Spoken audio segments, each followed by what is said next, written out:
Terceiro milênio de paz, terceiro milênio de luz, é hora de praticar o amor,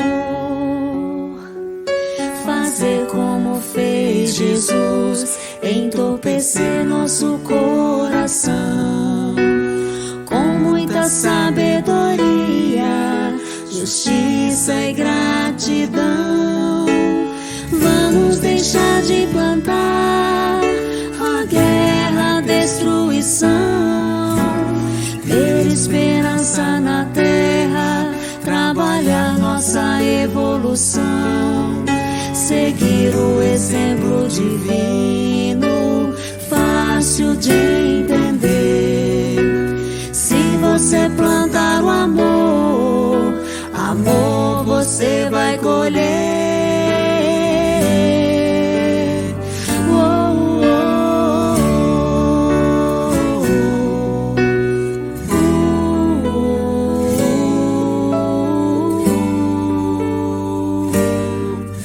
Terceiro milênio de paz, terceiro milênio de luz, é hora de praticar o amor, fazer como fez Jesus, entorpecer nosso coração, com muita sabedoria, justiça e gratidão. Vamos deixar de plantar a guerra, a destruição, ter esperança na terra, trabalhar nossa evolução, seguir o exemplo divino, fácil de entender. Se você plantar o amor, amor você vai colher.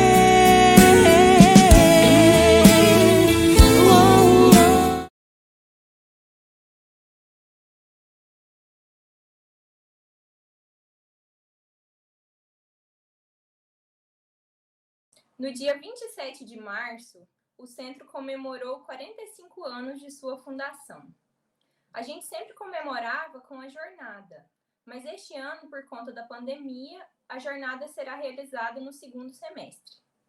Hoje, para celebrarmos essa data tão especial, trazemos para uma conversa o nosso querido professor Orlandino. Olá, professor! Tudo bem, Amélia? Tudo bem? Tudo bem. Primeiramente, eu queria dizer que é um prazer estar aqui com o senhor. Me sinto muito honrada.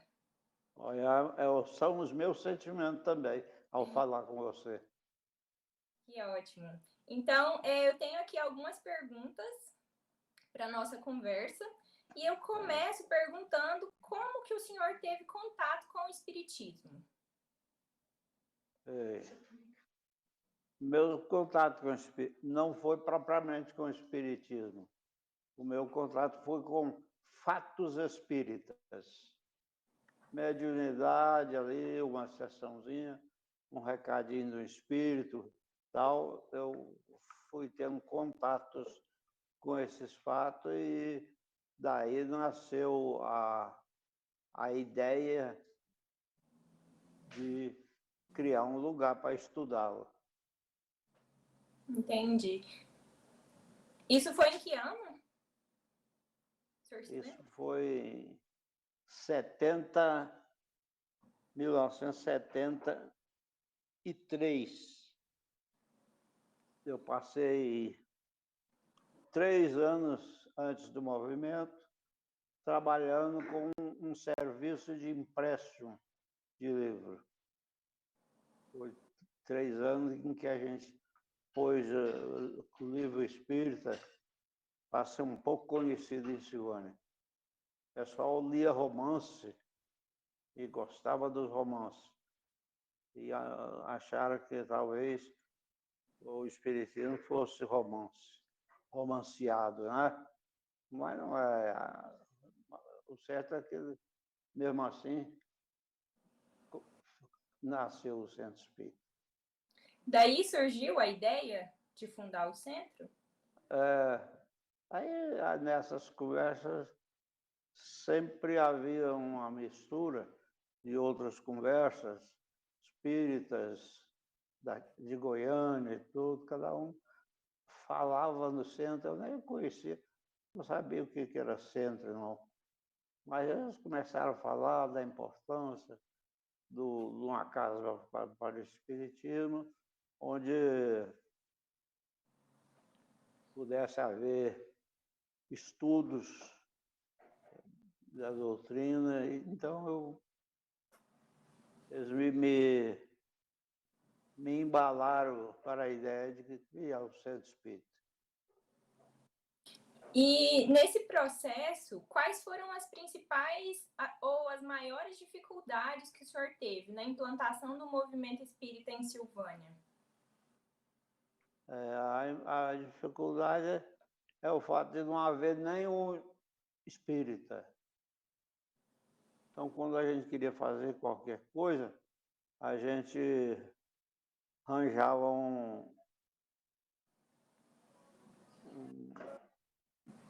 um laranja, não espírito, para poder nos ajudar, né? Nós tínhamos aqui na época o Zeni da Costa Campos, era assim, ele era simpático ao espiritismo pelos contatos que ele tinha com o juiz de direito da comarca. Então, ele ajudou, mas nós pusemos, a gente cometeu um engano muito grande, foi viajar, achar que para montar nós precisávamos fazer tudo com os espíritas. E, na verdade, a gente não tinha espírita, né?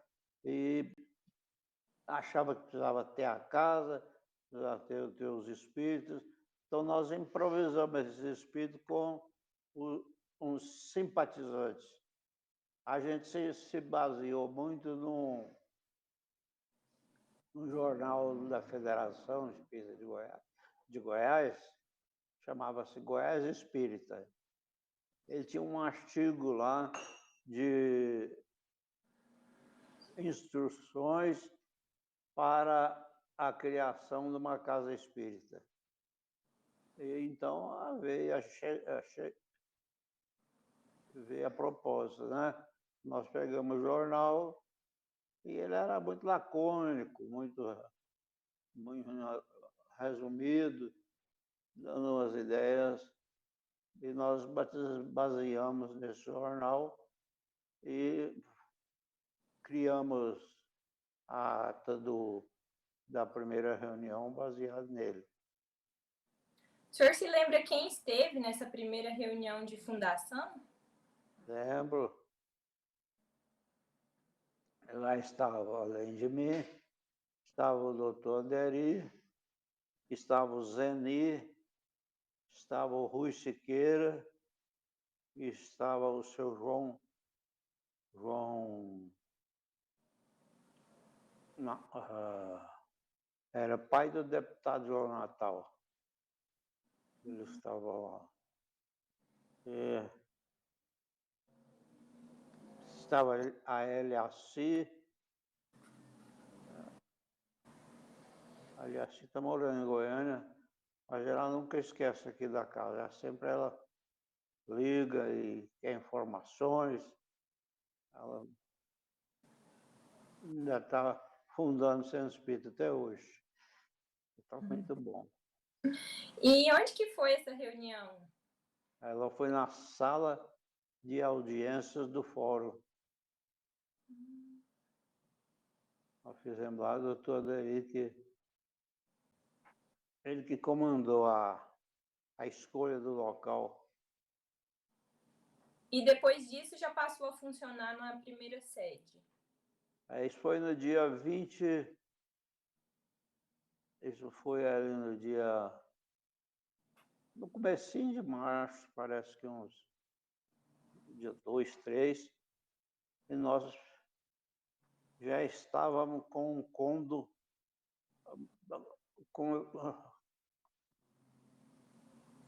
conversado, combinado para começar lá perto de casa.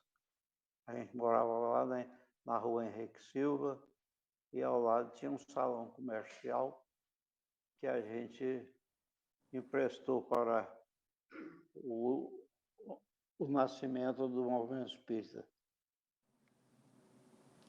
E como que a sociedade silvanense recebeu a chegada de um centro espírita na cidade? Era algo muito novo, né? A sociedade pareceu um cadeirão fervente. Em todo lugar que a gente estava ou passava, havia perguntas sobre o centro espírita, outros vinham lamentar para a gente como é que a gente ia pôr uma coisa dessa aqui na cidade católica, bem pôr coisa do demônio aqui. Aí eu comentei com eles que o demônio também tem vez. Todo mundo é criação de Deus, o demônio, eu nunca vi ninguém falando que vai fazer um trabalho para o demônio funcionar.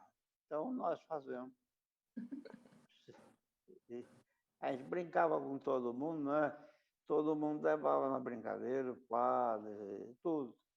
Eles vinham chateados, depois eles falavam assim, esse aí é o homem do demônio. Ele vai trazer o demônio para a Silvânia. Aí foi indo assim. As mulheres eram mais problema, porque as mulheres são mais sinceras nas suas convicções, né? Então elas bradavam bem alto contra a presença de centro espírita, que não é coisa sadia, é uma coisa que vinha prejudicar. Mas muitas das mulheres acabaram indo lá para conhecer, e com elas nós fizemos as primeiras reuniões. E como que eram essas primeiras reuniões? Tinham muito público? Eram poucas pessoas? Era estudo, né? Interessante que nesse estudo não tinha alguém que conhecesse do espiritismo, nem eu. Eu não sabia que centro espírita era uma coisa tão séria, não. Eu achava que centro espírita era um local para reuniões de conversas e tal. Achava muito simples.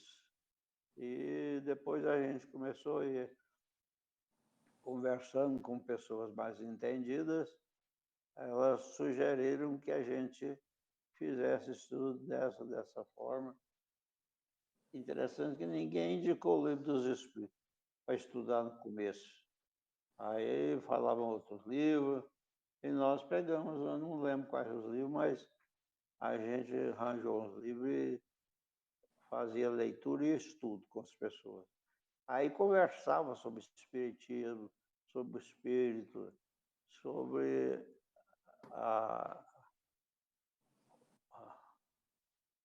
o lado espiritual, a gente conversava um pouco sobre o mundo espiritual, o mundo não, a participação dos espíritos aqui na vida da gente. Contava casos de assombração, essas coisas. Aí a gente convertia o caso numa orientação espírita para esclarecer como o espírito teria feito aquilo. Aí foi desse jeito, mais ou menos, que a gente foi amansando as ideias e preparando uns diálogos mais para frente. Depois nós fizemos um estudinho mais sério, embora eu mesmo não soubesse nada de doutrina, não sabia nada de doutrina, não. Mas falaram que é eu que tinha que fazer. Não, falaram, foi o Espírito que falou, então o Espírito é lá do outro mundo, ele sabe o que faz.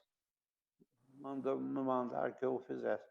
E eu tinha a tarefa, o compromisso de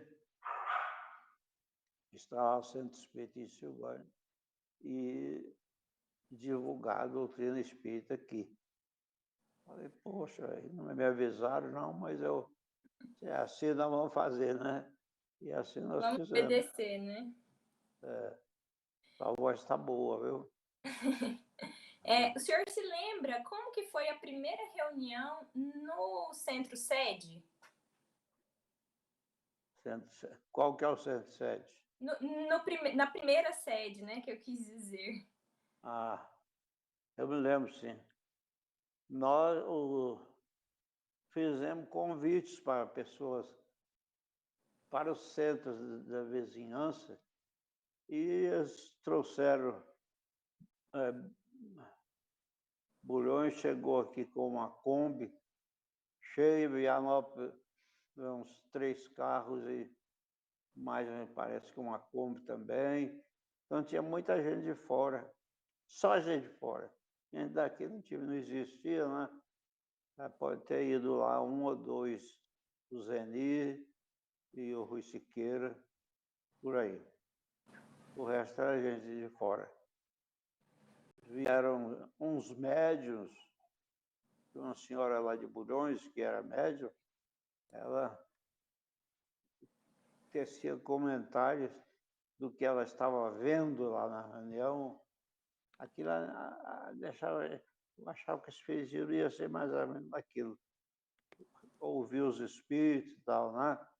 Ela, depois da reunião, logo depois que ela viu, ela falou que estava vendo um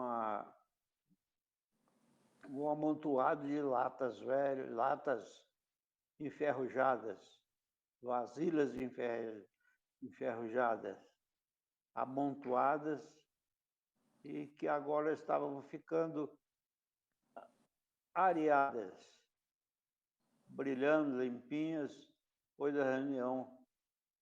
Eu até pensei que arear a cidade não ia ser difícil, não, porque numa reunião já areou aquelas panelas todas. Isso. E aí ela falou nisso. Teve uma outra que falou, ela olhou assim na cidade, falou que estava vendo a cidade completamente modificada.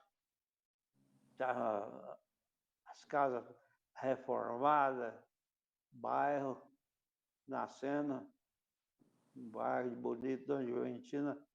Ela tinha pouco conhecimento, ela falava assim, uma casa moderna, bonita, coisa linda.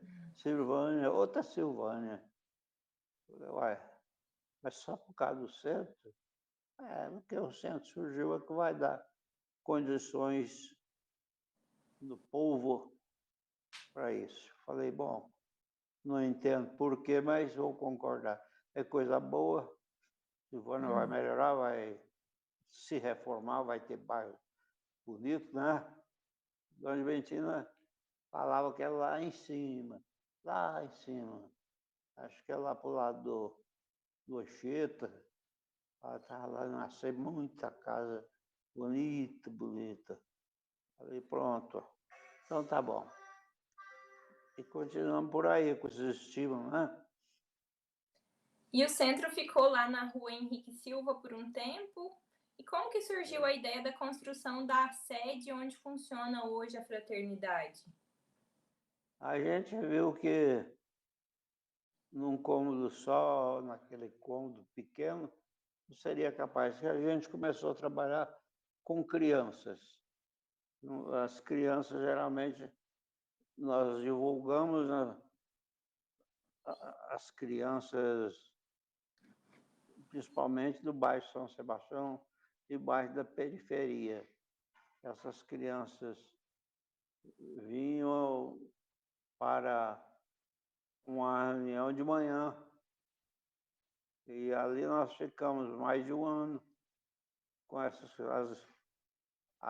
meninas ficavam emocionadas porque era a evangelização tão falada da criança.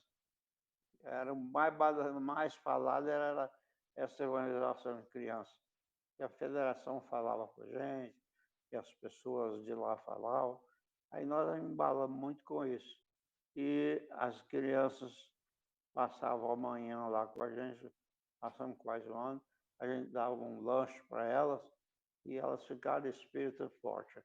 Era espírita forte mesmo, eles comiam pão cheio de qualquer coisa, comia tudo. Então, era gente que fazia o serviço com gosto, né? E nós achamos bom também. Mas nós vimos que ali não ia funcionar, porque a gente tinha só aquele cômodo, a gente distribuía a turma, a gente tinha uma casinha uma área de serviço no fundo do quintal, onde tinha um cômodo que eu usei para colocar um escritório provisoriamente. E usava esse escritório e usava nas árvores lá do quintal, tinha um pé de cajamanga, muito grande, então varreu lá e formava uma turma de evangelização lá debaixo do cajazeiro. E assim, então não tinha ambiente, a gente viu o que precisava fazer. Na verdade, essas crianças todas depois desapareceram, porque era alguém sem família para estimular, né? E veio a ideia e nós fomos pensar. Foi um trabalho para ver onde. A gente descobriu um lote vazio em determinado lugar e eu vi se estava bom. Lá na 24 de outubro, em outros lugares aí. Até que surgiu esse lote vazio que nós ocupamos e conversando, o dono era muito amigo nosso, ele tinha interesse em regularizar o terreno dele, que era uma herança que ele tinha tido, mas não tinha documento. Tem gente, isso foi lá em 1800 e tanto. Aí ele falou, vou dar um lote aí para quem fizer esse serviço para mim. Aí eu falei, então dá para mim que eu vou fazer. Eu vou fazer. Nós fizemos uma regularização do terreno, tiramos aquele lote lá e poderia ter comprado aquele lá de lado. Mas uma outra opinião de gente sem experiência, né? Falar que o centro espírita precisava ter um zelador, uma casa para o zelador. E eu falei, mas então. Mas eles falavam, eu falava, tá certo. Aí eu parti para tirar um pedaço do terreno comprado para fazer a casa do zelador. É ali onde estão as salas de evangelização, né? Que foram aumentadas depois. E foi nesse mesmo período que que surgiu a ideia de criação dos anexos? Com qual intuito os anexos foram criados? Não, os anexos foram bem para frente. Também era inexperiência. A gente ouvia, por causa da gente ter criado o centro espírita, ficamos assim com uma certa fama, né? Então, algumas pessoas, não sei se porque tiveram ideias de montar um centro espírita também. Gente de fora, que era espírita, e que viram Silvânia como ideal. Aí, mas vem de quando eu ouvi esses comentários.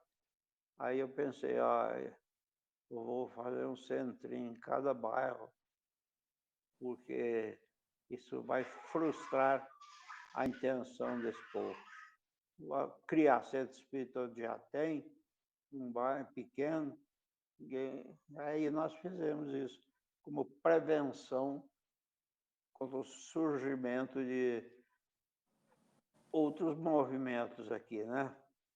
E aí fizemos esses anexos que depois a gente viu que não é tão fácil sobreviver. Mas a gente pensou, bom, mas é imóvel, o imóvel nunca perde, não está perdendo, não está jogando fora o dinheiro, nós vamos fazer nos bairros aí. Fizemos nos bairros e a ideia está colando. Era boa ter, seria um centro em cada bairro. Nós íamos ter. A gente pensava assim. Mas não pensamos que o material humano é pequeno, né? Pouca gente no centro não daria conta de tocar isso. A gente não pensou nisso. E acabou que esses anexos tiveram muita dificuldade em razão dessa falta de trabalhadores, né? Embora, e também, para que o trabalho vá para frente, é preciso que o trabalhador esteja convencido da sua utilidade e também o trabalhador convencido do mérito de quem trabalhasse lá, que eles poderiam ser bem beneficiados trabalhando no movimento espírita e tudo. É aquilo que acontece com todo trabalhador. Tem um entusiasmo inicial, depois vai murchando, né? É o ser humano, isso é o ser humano. A gente tem que entender isso, que é normal. Não é possível que a cidade fosse render tanta gente disposta ao trabalho do movimento espírita. Não é possível. Mas aqueles que já trabalhavam, inclusive os jovens, eles entusiasmaram muito. Falar quem vai tomar conta do anexo, quem que vai ser o dirigente do anexo, movimentava muito talvez a vaidade de algum, a ingenuidade de algum, vaidade, não a ingenuidade, de achar que iam ter lá um movimento também, igual nós tínhamos cá na nossa sede. E aí, os anexos foram nascendo aos poucos, porque era trabalho e custava dinheiro, né? Mas nasceram. E estão aí até hoje, né? Estão aí. Cada um nasceu com 3,5 kg. Hoje são rapazes fortes. Né? Então, rapaz forte, mas que deixam acontecer o que acontece muito com toda a rapaziada. São fortes, mas são desinteressados, são preguiçosos, né? Então, nós vamos ver se, com o exercício do trabalho, nós façamos um dia a utilidade real de cada anexo. Você vê, você nem aí não estava, né? Não. Pois é. E você agora está a firma do Zé Augusto. Cada um vai vendo aí o propósito da gente. Há o entusiasmo grande, colocar um anexo em cada bairro, cada um tendo a sua influência nos habitantes locais, e nós íamos prestar um grande serviço à população. Mas foi um ideal fantasioso, e que não rendeu mais só de ter rendido seis aí já vale um tesouro, né? Com certeza. Que foi Apesar de não ser perfeito, tenho certeza que todos os anexos renderam muitos frutos ao longo desses anos. Muitas pessoas conseguiram frequentar porque tinham ali um anexo no seu bairro. Pois é, e então, aí estamos com o movimento e vamos para outra pergunta. Vamos. Passada essa fase inicial, na opinião do senhor, qual o momento mais difícil do movimento espírita em Silvânia? Foi essa fase inicial ou foi alguma coisa ao decorrer desses anos? Não, o momento mais difícil do centro espírita foi quando os jovens cresceram um bocado fisicamente e começaram a ter as suas ideias, às vezes as suas ideias dentro do que se pensava no centro.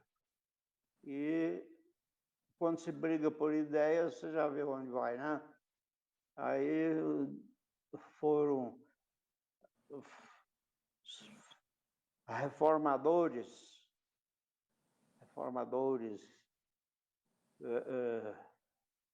profetas novos, né? Que se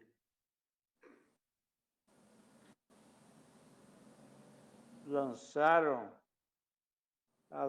contra ideias minhas também. E pensava, sempre se comentava uma coisa certa, que não se deve ficar um dirigente na casa espírita, dirigente por muitos anos. E eu já tinha uns 15 anos, todo ano era eu o dirigente. E aquilo começou a desagradar os que já se imaginavam capazes de assumir o momento. Aí teriam ideias melhores para tocar o serviço que eu ia empurrando. E aí começaram a manifestar esse desejo. Eu achava lógico isso, passei a direção da casa para outros. E o jeito de funcionar mudou um pouco e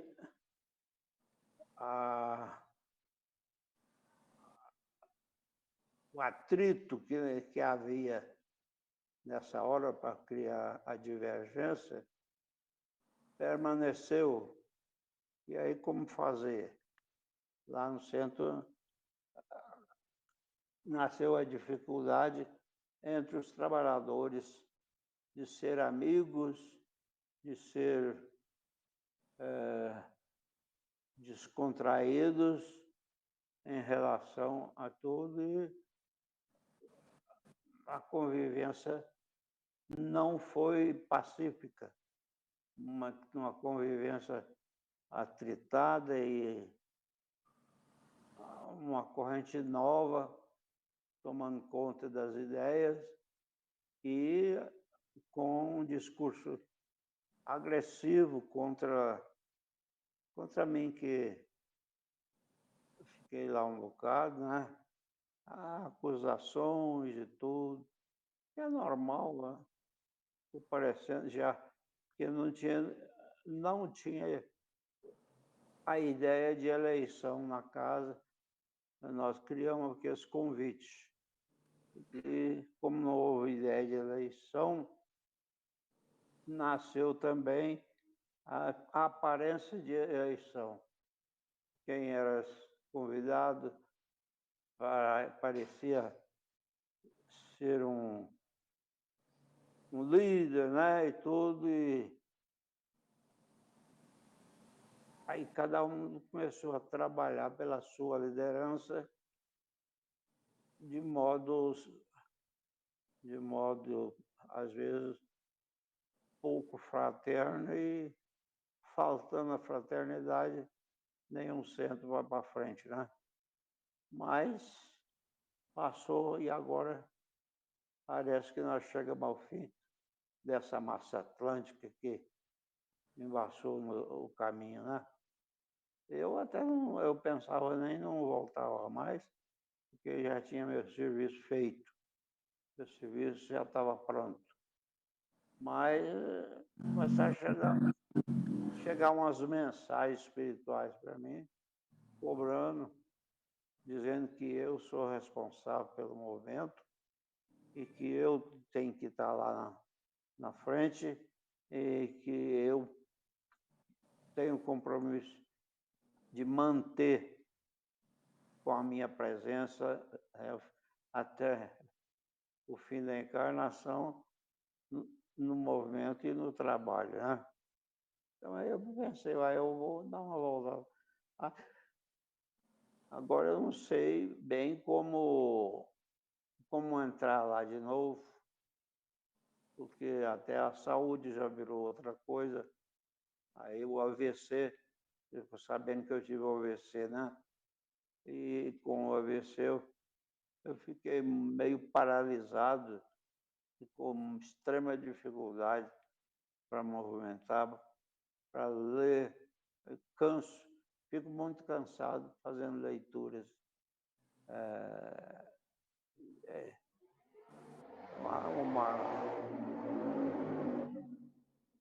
Um cansaço mental. A cabeça ficou meio frágil, qualquer coisa cansa. Mas eu estou querendo voltar para fazer alguma coisinha lá, cooperar com, já que é papel meu, pelo menos estar presente, eu vou ficar presente, né? E tem a fé que acho que ainda vou ver o ambiente lá bem fraternal, bem amigo, bem alegre.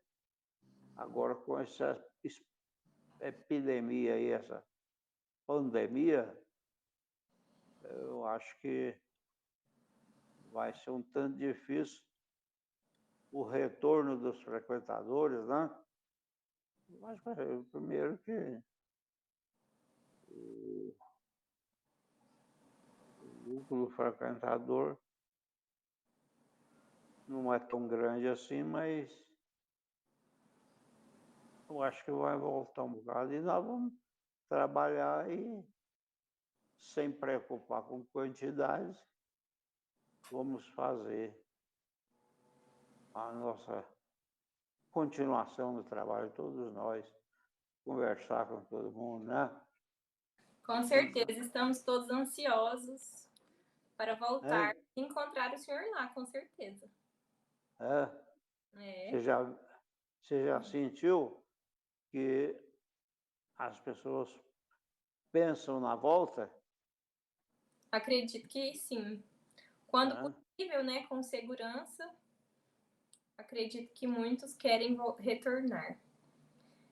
Dando continuidade, professor, superadas todas essas dificuldades em todos esses anos, o que o senhor acha que foi a maior conquista do movimento de Silvânia até hoje?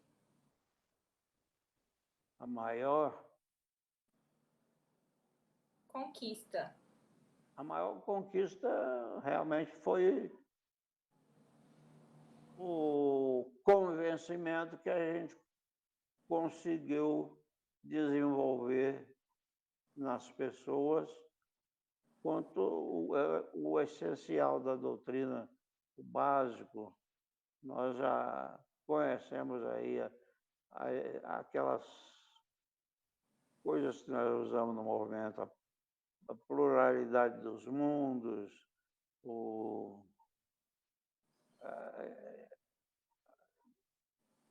a comunicação, é uma coisa que foi muito boa que a gente acha, é que nós praticamente acabamos com o inferno.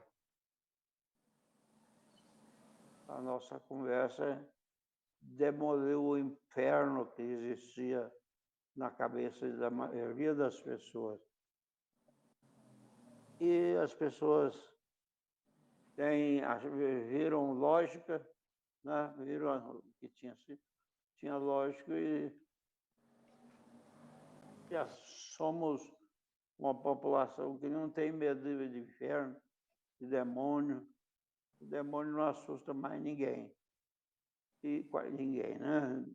Claro que ainda tem alguns medrosos, mas para esses a fantasia vai continuar um pouco, porque nós estamos aqui com as pessoas, agora mesmo com essa doença minha, principalmente depois que veio o AVC, eu tive que arranjar um cuidador, alguém que me ajuda. Ele está aqui, ele me ajuda a tomar banho, me ajuda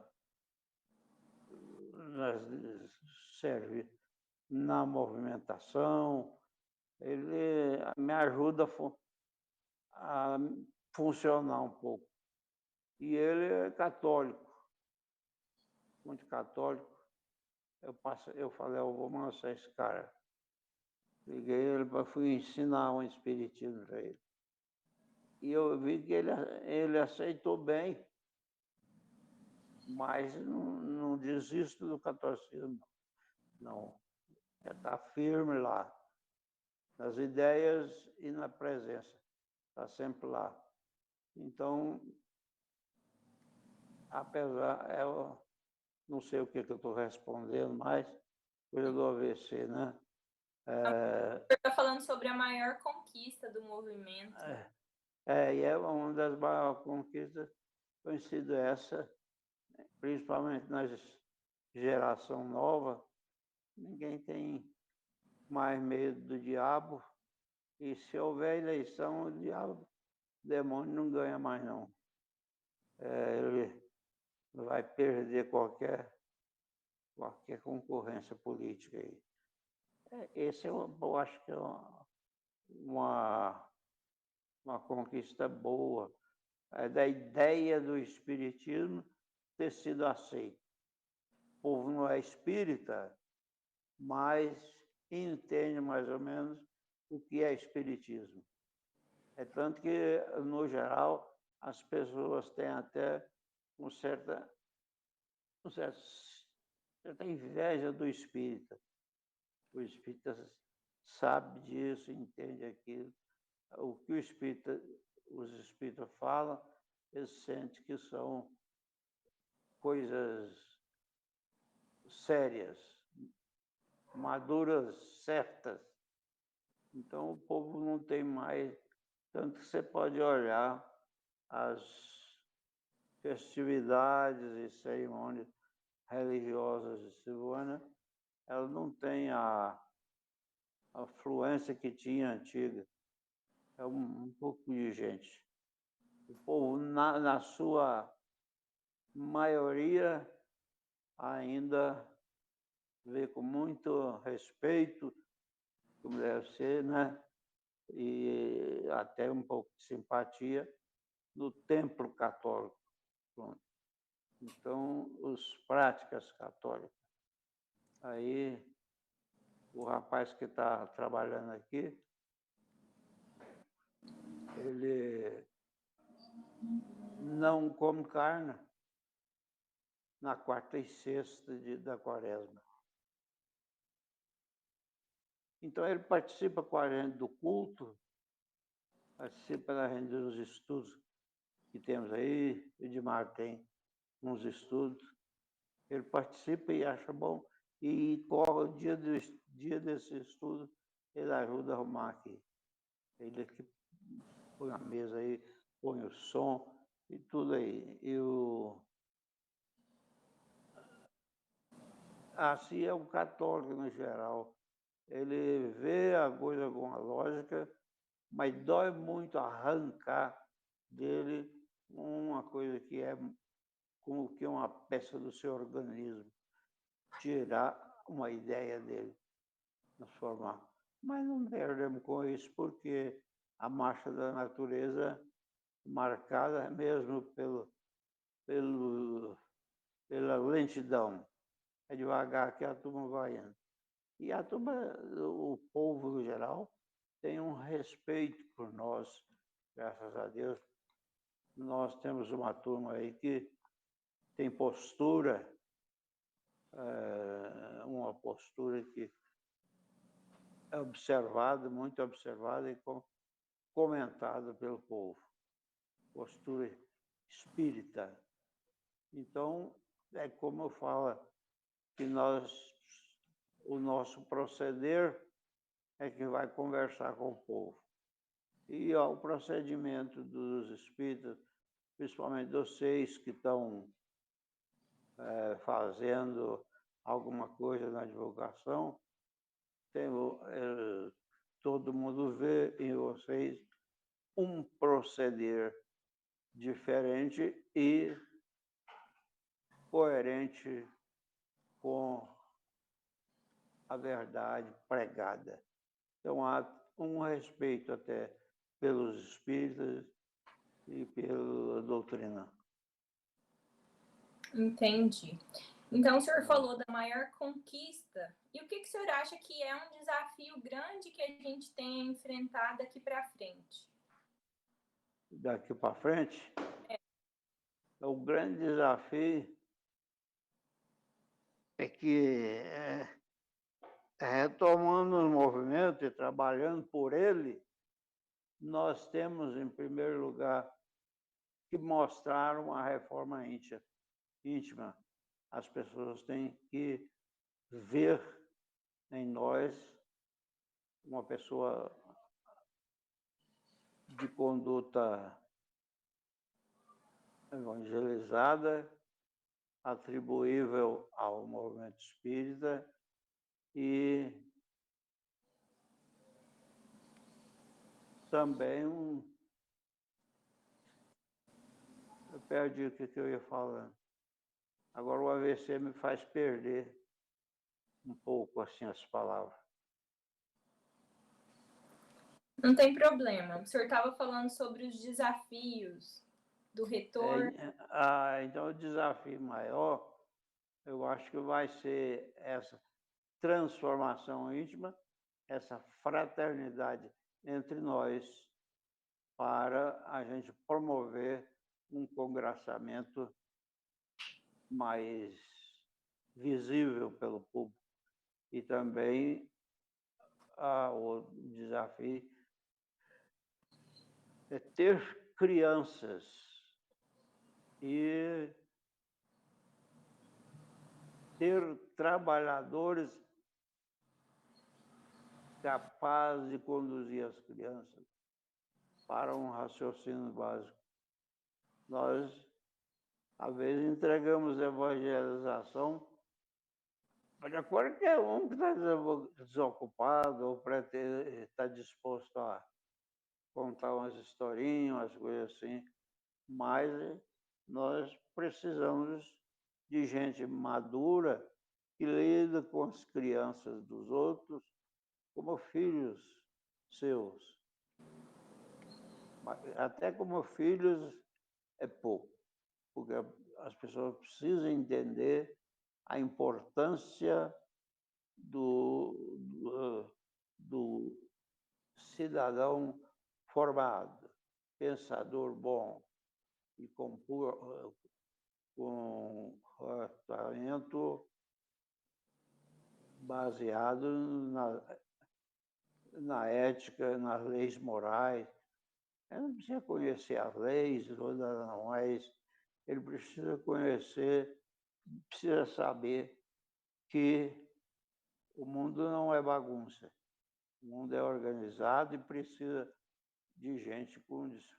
Agora, nesse milênio em que vai ser de regeneração, né? A gente tem que mostrar para eles que nós não somos eleitos para esse mundo, não. O mundo vai ser bom, vai ser mais feliz, mas nós não vamos, nós não vamos ficar nele. Nós não temos garantia de ser cidadãos do mundo de regeneração. Não temos. Nós temos que trabalhar e daqui para frente não é uma simpatia conquistada com as impressões que o povo tem da gente, né? Ela será conquistada com as amostras do nosso viver moralizado. E a gente tem que estar envolvido com o povo. E nesse envolvimento precisamos estar também mais transparentes quanto à nossa capacidade de sacrificar pelas ideias, né? Trabalho. Depois a gente tem que discutir isso em grupo, ver lá como é que nós vamos trabalhar. Que ótimo. E desculpa, pode falar. Como? Eu interrompi o senhor. Não, mas depois eu acho a ideia aí para frente. Né? A gente vai já quase caminhando para o nosso encerramento. E eu queria que o senhor nos dissesse uma recomendação, um conselho que o senhor tem para os trabalhadores mais antigos da casa. Pode repetir a pergunta? Eu queria que o senhor falasse para nós uma recomendação, um conselho que o senhor tem para os trabalhadores mais antigos da casa. Uma recomendação que eu teria é que eles recobrassem a amizade que nós tínhamos uns com os outros. Eu não me distanciei de ninguém, não tem assim algo contra as pessoas, mas voltando, eu gostaria de que as pessoas tivessem comigo um pouco da amizade que nós cultivamos naquela época, que é com ela que nós vamos ter substância suficiente para criar uma outra imagem e nos impor perante a população, impondo aí, através do exemplo, impondo a simpatia pelo espiritismo. E agora eu queria um conselho para quem está chegando agora no movimento, na nossa casa. O conselho não é para eles, é para nós, né? É para vocês. Porque estão chegando novos simpatizantes e nós precisamos fazer uma sincera integração com eles. Criar uma imagem de amizade, de amigos, para que as pessoas possam se sentir encontrando o que falta na vida delas, que é um olhar mais puro e mais simpático quanto ao mundo de hoje. Precisamos ajudar os que chegam, traduzir para eles o mundo. As pessoas estão querendo entender o mundo, ou estão muito fustigadas pelo mundo, e precisa de alguém que faça um discursozinho de esclarecimento para essas pessoas que estão um pouco perdidas na vida, né? Vocês estão ouvindo bem aí? Estamos sim. Então é isso aí. E são 45 anos de movimento, né? Qual o sentimento que fica no senhor depois de todo esse tempo? Seja em relação ao próprio movimento de Silvânia, seja em relação à doutrina espírita. O sentimento mais forte em mim, assim, é de fracasso em relação ao relacionamento nosso. Parece que nós arengamos mais do que conversamos sobre a vida. Eu acho que o grande desafio vai ser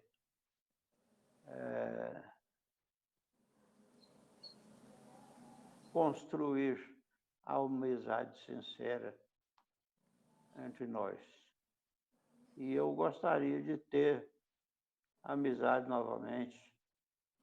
Todo mundo sair um pouco arranhado, a amizade ficou um pouco tímida, assim, e agora eu olho para trás e vejo que houve algum estrago no trajeto, mas é possível a gente todos descer dessas suas impressões para a conquista de uma impressão definitiva, em que a gente está bem na casa, está bem no movimento, em que nós não temos pretensão com a casa mesmo, mas que nós temos simplesmente a casa como um local especialíssimo que nos foi entregue pela espiritualidade. Para a gente entender isso, a tarefa está entregue a todos nós, não só a alguns, aí nós vamos nos entender mais. Nós vamos tocar uma empresa que é nossa. Vamos repartir os lucros e isso vai melhorar um pouco. Parece que o meu aqui está com problema, porque tem alguém aqui que levanta o tablet, curva para um lado, curva para outro, e eu agacho, falo por baixo, falo por cima, eu vamos indo assim, Tá ótimo. fica parecendo movimento espírita, fica de todo jeito, né? Aí vai Bom, dar, professor, eu como pessoa que chegou no movimento e ele já estava bem estruturado, eu tenho a dizer para o senhor que o sentimento que fica é de gratidão pelo senhor ter realizado toda essa missão de iniciar e gratidão também por todos que vieram antes. E eu não acho assim que seja fracasso, eu realmente sinto isso, muita gratidão por tudo, por poder participar desse movimento, por poder conhecer tantas pessoas que agregaram tanto na minha vida e tenho certeza que na vida de todo mundo que está assistindo. A gente vai caminhando aqui para o encerramento da nossa entrevista, né? O senhor quer considerar, falar mais alguma coisa? Eu não queria só reforçar essa ideia, que o meu trabalho vai ser nem tanto com os espíritos, mas com vocês. Ver se vocês ficam meus amigos, tá? E é ruim viver sem os amigos, viver sem amizades, não é nada agradável. E dá, com muita justiça, dá uma ideia assim de fracasso e tudo, que a gente acabou perdendo o que é de melhor, que são as amizades. Salvando isso, nós vamos juntos para a próxima entrevista de 2022. Não é? Com certeza estaremos lá. Bom, então eu queria agradecer a oportunidade, o tempo do senhor. O senhor pode ter certeza que o senhor é um grande amigo nosso e ficamos muito felizes com essa conversa. Eu gostaria de dizer, especialmente com relação a você, que a gente tem você assim como um membro da nossa família, de quem a gente sente falta e gosta de estar junto e agradece pelo que faz, aprender a essas ideias que você expôs aí, já é muito bom para nós. Jamile tem nome, como esteio de espírito, é espírita. Estamos tentando. Tem outros aí, temos Augusto, tem o Felipe. O senhor pode fazer uma prece para a gente encerrar? Vamos tentar essa, né?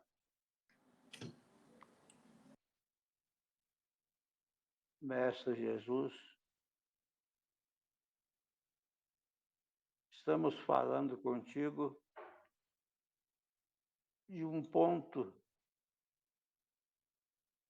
do trabalho divulgador do Evangelho,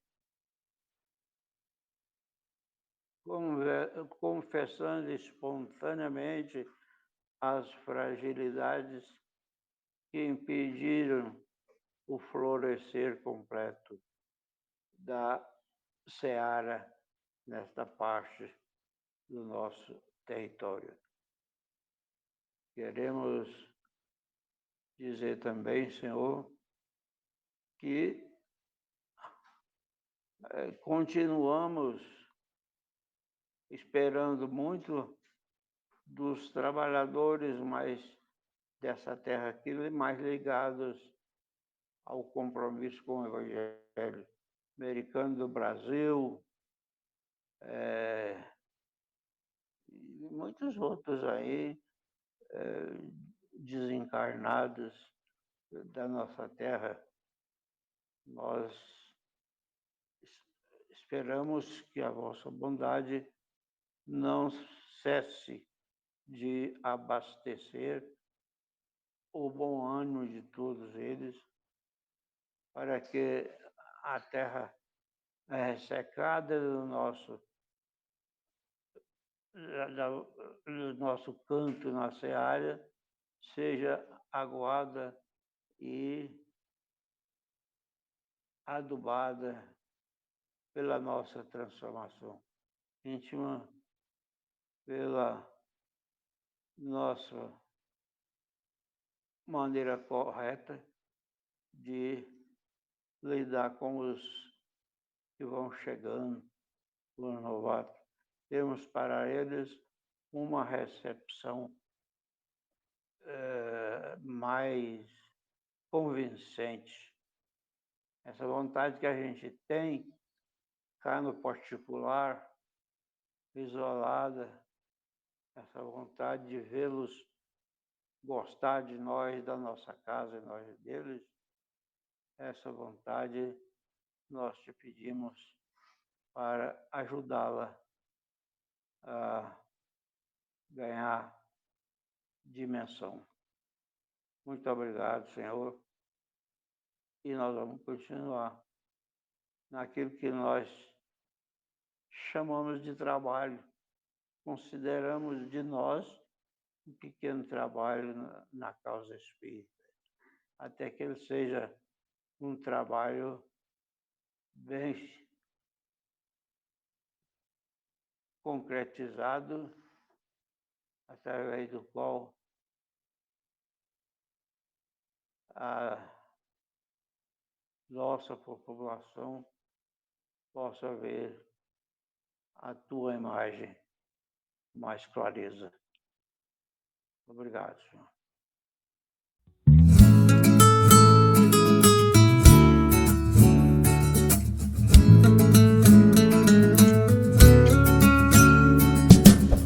Discípulos do Cristo têm a marca do amor, do se amar.